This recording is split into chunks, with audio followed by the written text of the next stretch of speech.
ಚಿಕ್ಕಮಗಳೂರಿನ ಮೂಡಿಗೆರೆ ತಾಲೂಕು ಸರ್ಕಾರಿ ಆಸ್ಪತ್ರೆಯಲ್ಲಿ ವೈದ್ಯರಿಲ್ಲದೆ ರೋಗಿಗಳು ಪರದಾಟ ನಡೆಸುತ್ತಿದ್ದಾರೆ. ಆಸ್ಪತ್ರೆಯಲ್ಲಿ ಚೀಟಿ ಪಡೆದು ನೂರಾರು ರೋಗಿಗಳು ಬೆಳಗ್ಗೆಯಿಂದ ಕಾದ್ರೂ ಆಸ್ಪತ್ರೆಯಲ್ಲಿ ಒಬ್ಬ ವೈದ್ಯರು ಇಲ್ಲ ಅನ್ನೋ ಆರೋಪ ಕೇಳಿ ಬಂದಿದೆ.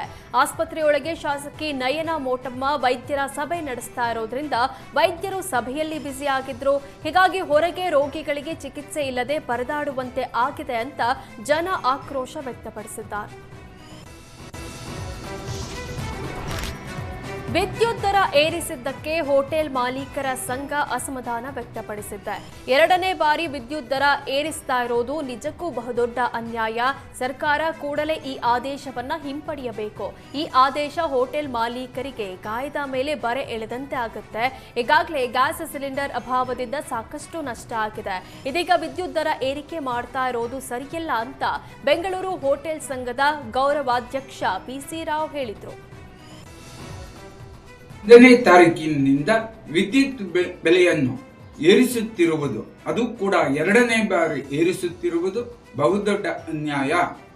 ಇದರ ಜೊತೆಗೆ ಗಾರ್ಬೇಜ್ಗೆ 1 ಕೆಜಿಗೆ 12 ರೂಪಾಯಿ ಕೊಡಬೇಕೆಂದು ಈಗಾಗಲೇ ಬಹಳಷ್ಟು ಮನವಿಗಳನ್ನು, ನೋಟಿಸ್ಗಳನ್ನು ಕೊಡುತ್ತಿದ್ದಾರೆ. ಇವೆರಡನ್ನು ಸರ್ಕಾರ ತಕ್ಷಣ ಹಿಂಪಡೆಯಬೇಕು. ಗಾಯದ ಮೇಲೆ ದೊಡ್ಡ ಬರೆಯದಂತೆ ದೊಡ್ಡದಾದ ಸಮಸ್ಯೆಯನ್ನು ತರುತ್ತಿದ್ದಾರೆ. ತಕ್ಷಣ ಇದರ ಬಗ್ಗೆ ಕಾರ್ಯೋನ್ಮುಖರಾಗಬೇಕೆಂದು ನಾವು ಒತ್ತಾಯಿಸುತ್ತಿದ್ದೇವೆ.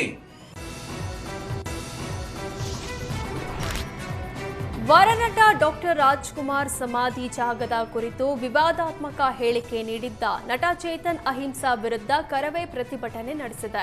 ಚಲನಚಿತ್ರ ವಾಣಿಜ್ಯ ಮಂಡಳಿಗೆ ಬಂದ ಕರವೇ ಕಾರ್ಯಕರ್ತರು ಚೇತನ್ ಅಹಿಂಸಾರನ್ನ ಗಡೀಪಾರು ಮಾಡುವಂತೆ ಘೋಷಣೆ ಕೂಗಿದ್ದಾರೆ. ಕರವೇ ಪ್ರವೀಣ್ ಶೆಟ್ಟಿ ನೇತೃತ್ವದಲ್ಲಿ ಚಲನಚಿತ್ರ ವಾಣಿಜ್ಯ ಮಂಡಳಿಗೆ ಮುತ್ತಿಗೆ ಹಾಕಿ ಆಕ್ರೋಶ ವ್ಯಕ್ತಪಡಿಸಿದ್ರು. ಕನ್ನಡಿಗರ ನಡುವೆ ವೈಮನಸ್ಸು ಮೂಡಿಸಿದ ಚೇತನ್ಗೆ ಧಿಕ್ಕಾರ ಅಂತ ಕೂಗಿದ್ರು. ಅಲ್ಲದೆ ನಟ ಚೇತನ್ ಸದಸ್ಯತ್ವ ರದ್ದು ಮಾಡುವಂತೆ ಆಗ್ರಹಿಸಿದ್ರು.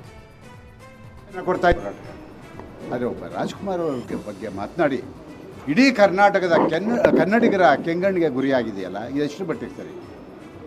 ರಾಜ್ಕುಮಾರ್ ಕುಟುಂಬ ಕೇಳಿದ್ರ ಇಲ್ವಲ್ಲ? ಇವತ್ತು ನೀನು ಯಾರ ಬಗ್ಗೆ ಮಾತಾಡಕ್ಕೆ ಹೋಗಿದೀಯಾ?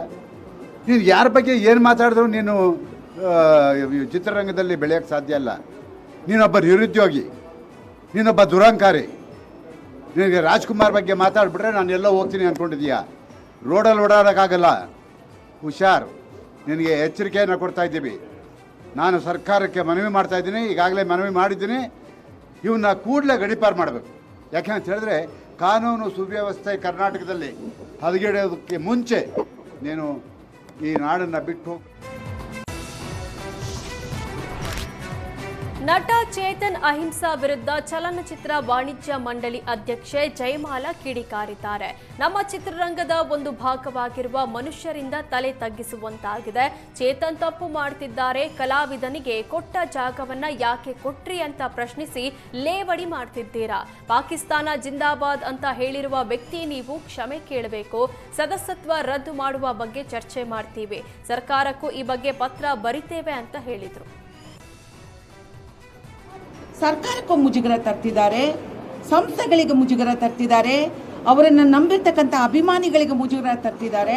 ಇದು ಒಳ್ಳೆಯ ಒಂದು ನಡವಳಿಕೆ ಅಲ್ಲ ಅಂತ ನನಗನ್ನಿಸ್ತಾ ಇದೆ. ತಪ್ಪು ಮಾಡ್ತಿದ್ದಾರೆ. ನಾನು ಅವ್ರಿಗೆ ಒಂದೇ ಒಂದು ಮಾತು ಹೇಳ್ತೀನಿ.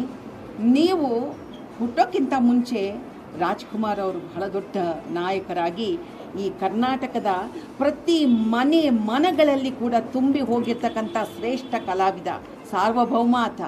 ಅಂಥ ಒಬ್ಬ ಕಲಾವಿದನನ್ನು ಮಲಗಿಸಿರುವಂಥ ಜಾಗವನ್ನು ಯಾಕೆ ಕೊಟ್ರಿ ಸರ್ಕಾರ ಅಂತ ಕೇಳಿದ್ದೀರಲ್ಲ?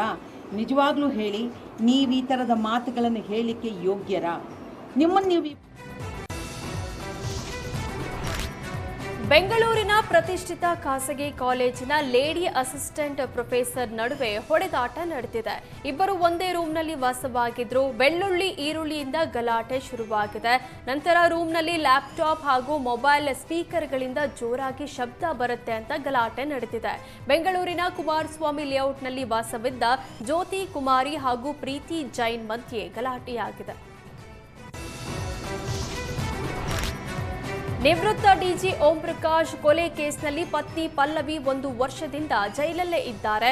ಇತ್ತೀಚೆಗೆ ಪಲ್ಲವಿಯನ್ನ ನಿಯಂತ್ರಿಸೋದೇ ಜೈಲು ಸಿಬ್ಬಂದಿಗೆ ಸವಾಲಾಗಿದೆ.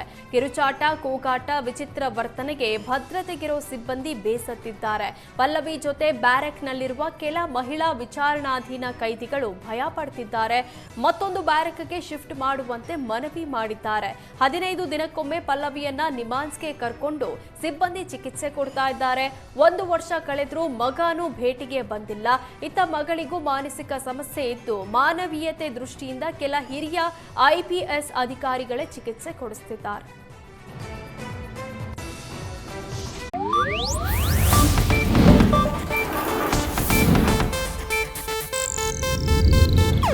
ಇದು ಏಷ್ಯಾನೆಟ್ ನ್ಯೂಸ್ ನೆಟ್ವರ್ಕ್ ಪ್ರಸ್ತುತಿ.